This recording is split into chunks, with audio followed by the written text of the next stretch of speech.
nananatiling prioridad ng administrasyon ang pangkalahatang kapakanan ng ating mga kababayan. Nagpatupad ang pamahalaan ng mga angkop na pagbabago na tumutugon sa mga pangangailangan ng bawat Pilipino at mas italalapit ang serbisyo publiko. Ngayong 2025, sa pagtutulungan ng pamahalaan at ng bawat mamamayang Pilipino, sama-sama nating tunghayan ang ika-4 na State of the Nation Address ni Pangulong Ferdinand R. Marcos Jr. Mabuhay po Pilipinas! Ako si Gab Baniked, handog po sa inyo ng Radio Television Malacanang at ng Presidential Communications Office ang live coverage ng ulat ng Pangulo sa Bayan.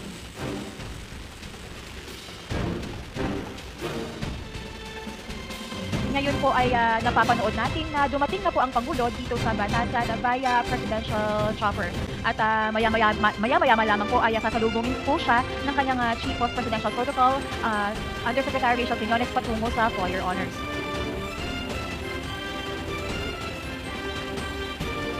Mamaya po ay kasama rin sasalubong sa Pangulo si Armed Forces of the Philippines Chief of Staff General Romeo Browner Jr.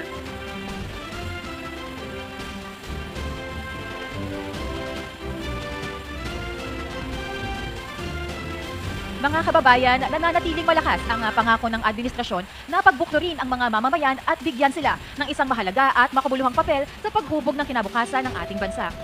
At para bigyan pa tayo ng mas malawak na diskusyon patungkol sa mga adikain ng administrasyon ni Pangulong Marcos Jr., ikinalulugod ko po ipakilala ang isang very important person. Kasama ko po si Presidential Communications Office Undersecretary and Palace Press Officer Attorney Claire Castro. Magandang hapon po, Yusek. Magandang hapon sa iyo, Gab. Ma'am, more than being a public servant po, sa inyong pananaw, gaano po ba kahalaga ang isang State of the Nation Address ng Pangulo ng Pilipinas? Oo, no, napakahalaga nitong SONA kasi Gab, ang iba siguro iniisip, it is just a tradition. Pero hindi ito mere tradition dahil this is a constitutional obligation. Kumbaga, obligasyon ng Pangulo na magulat sa bayan patungkol sa current situation or current state ng bansa, yung kanyang mga nagawa na programa at yung mga balak pa niyang gawin. At dahil dito ay maibibigay din niya at mailalahan niya kung ano ba yung mga legislative priorities niya. At dahil dito ay maibabalangkas din ng mga kongreso yung legislative agenda. So dapat po talaga makinig po tayo mga kababayan kung ano po pa talaga ang nais pang gawin ng Pangulo para sa taong bayan. Kung matatandaan po natin, Yusek, last year po ay nakadalawang standing ovation at 125 rounds of applause ang Pangulo sa kanyang third State of the Nation Address. Ang unang standing ovation niya po ay nung idineklara niya ang karapatan natin sa West Philippine Sea at yung ikalawa naman po ay yung pag-ban sa POGO operations. What can you say about this, ma'am? Yes, talagang sobrang pinalakpakan at marami talagang na-surprise yung tungkol sa total ban ng POGO. So napakaganda kasing naging adhikain dito ng Pangulo dahil dito ipinapakita niya na laban siya sa pagpapatuloy na pagsasagawa ng krimen lalong-lalo na dito sa Pilipinas. So marami na po itong naging epekto sa atin dahil nabawasan na po kung ano man yung mga nangyayaring krimen sa mga illegal kasi may mga legitimate naman kasi na POGO pero syempre lahat to totally ban. Pero yung mga naging napasok ng mga POGO, mga nakarang administrasyon, yun talaga ang nakapagdulot sa atin ng hindi maganda. So with that, nabawasan na po yung mga sinasabing krimen na naganap, lalong-lalo na sa mga POGO hubs. Surely, ma'am, baka this year mahigitan pa ni Pangulo ang mga round of applause sa kanyang fourth State of the Nation Address. Yusek, kaninang umaga lamang po na-witness natin ang botohan at pagluklok sa mga bagong floor leaders ng Congress, maging yung mga committee chairmanships po, gaano po kahalaga o kalaking impact nitong 20th Congress sa pagpapatupad natin ng priority legislation ng administration? Actually, parang napakahalaga talaga ng gagampanan ng 20th Congress. Ang daming issues, maiinit na issues. Pero sana ang dasal din natin ay ang lahat ng naluklok na leader ay magtrabaho para sa bayan at para sa taong bayan. At iwasan ang pamumulitika katulad ng sinasabi ng ating Pangulo, trabaho lamang po talaga tayo dahil kung magkakampi-kampihan tayo pero hindi naman po maipapatupad ang kagustuhan ng Pangulo para sa taong bayan, hindi rin po magiging magandang epekto. So lahat po sana ay magtrabaho para sa bansa. Correct. Actually po, Yusek, kung nabalitaan po nating lahat nitong July 1, inanunsyo ng House of Representatives through their Facebook page na 683 measures ang na-file kaagad ng House members sa unang araw pa lang ng 20th Congress. In a media interview that followed, sabi po ni House spokesperson Attorney Princess Abante, ang 20th Congress daw po will likely focus on food security and livelihood. In fact, ang unang House bill po na na-file ay ang Rice Industry and Consumer Empowerment o yung tinatawag na Rice Bill na naglalayong mabigyan ng abot kaya, sapat at ligtas sa pagkain ng mga Pilipino. At nais nitong pababain at stabilize ang presyo ng bigas through the reorganization of the National Food Authority.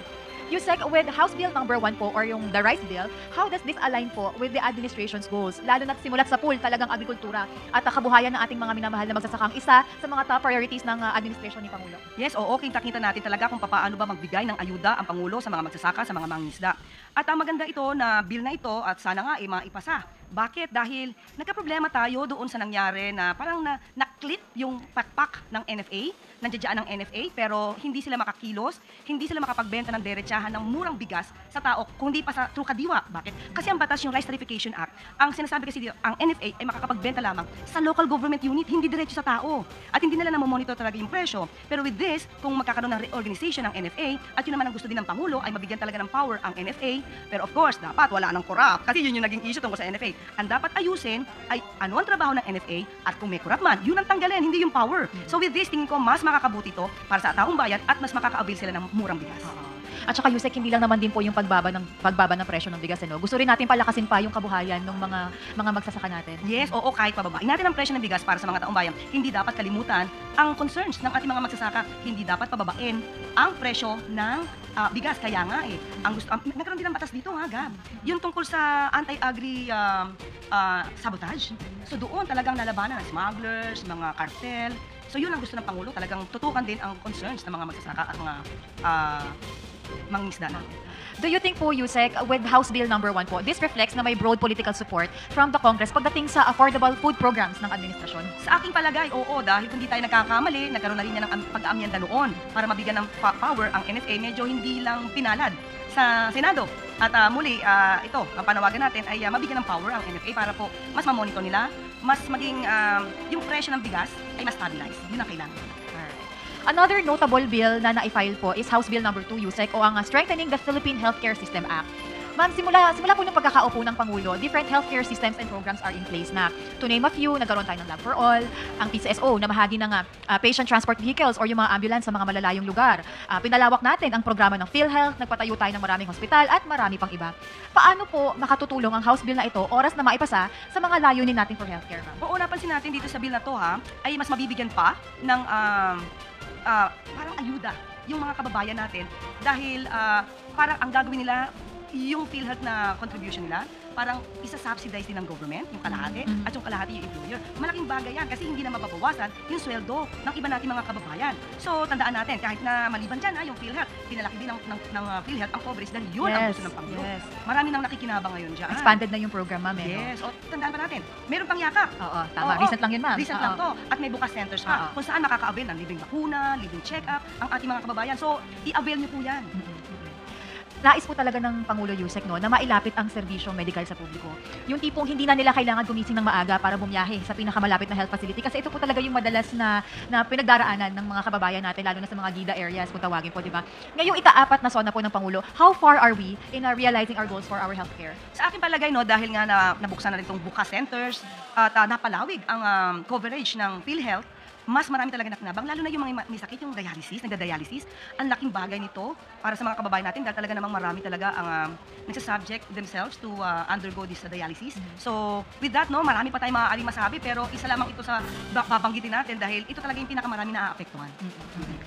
At habang hindi pa po nakakapasok ang Pangulo sa session hall kung saan gaganapin ang kanyang State of the Nation address, isa rin po sa mga gusto nating i-highlight ngayon, Yusek, yung kakanta sa ating Philippine National Anthem na gagawin by no less than the boys US Season 26 champions of Sofronio Vasquez III.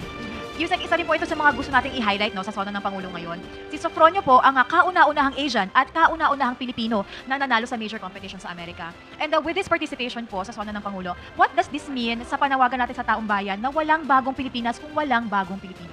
Yes, oo. Kasi pag sinabi nating bagong Pilipinas, pero yung mga Pilipino ay hindi na naman nababago para ma-improve ang sarili nila, ma-improve din para magawa ng maganda ang bansa. Hindi din tayo magkakaroon ng bagong Pilipinas. Kaya di ba ang sabi ng Pangulo, 3 lang itong natatandaan ko bawal ang tamad at makupad, bawal ang nangungulimbat, at dapat serbisyo sa bayan. So pag sinabi natin dapat walang tamad, hindi tayo lagi dapat nagbabakasyon. Dapat lagi tayong katrabaho para sa taong bayan. At of course, alam natin, ayaw ng Pangulo ng nangungulimbat. So, tama. At trabaho, aksyon. Yan. Kasi as we understand, Yusek, ang pagiging bagong Pilipino naman po ay hindi lang naman nasusukat sa pagkakaroon ng patimpalak ng award. Of course, na-appreciate natin and it is a great honor and privilege for the country kapag may awards tayong nare-receive, di ba? Pero yun nga po, lahat tayo pwedeng maging bagong Pilipino. Yes, oo. Katulad niyan, kung meron man nangyayari mga baha, magtulungan tayong lahat para sa bagong Pilipinas. Kasi kung tayo lahat, sisihan lang. Diba? O ikaw, hindi mo nilinis yung ganyan. O ba't nagtapon ka ng sopa at refrigerator doon sa creek? So lahat po tayo, kung kailangan linisin yan, magkaisa tayo para sa bagong Pilipinas. Ano naman po yung mga masasabi natin sa mga kababayan natin na if not now, kailangan magbabago na talaga sila, di ba po? Yes, oo, panahon na. Dapat noon pa kasi ninilaunch ito, 2024, unahin natin sa mga leaders natin. Diba? Unahin natin sa mga leaders natin, sa mga nahalal, at naluklok sa pwesto, tayo na po ang magbago para makita din ng kapwa Pilipino natin na tayo ay magandang ehemplo. Okay po, matapos po ang pag-awit ng national anthem ni Sofronio Vasquez mamaya para po sa ating programa pagpasok ng Pangulo sa plenary hall, pangungunahan naman po ng 4 na religious leaders mula sa iba't ibang sektor ang panalangin ng bayan. At after ng Nation's Prayer, tatawagin na ni House Speaker Ferdinand Martin Romualdez si Pangulong Marcos Jr. para sa kanyang State of the Nation address.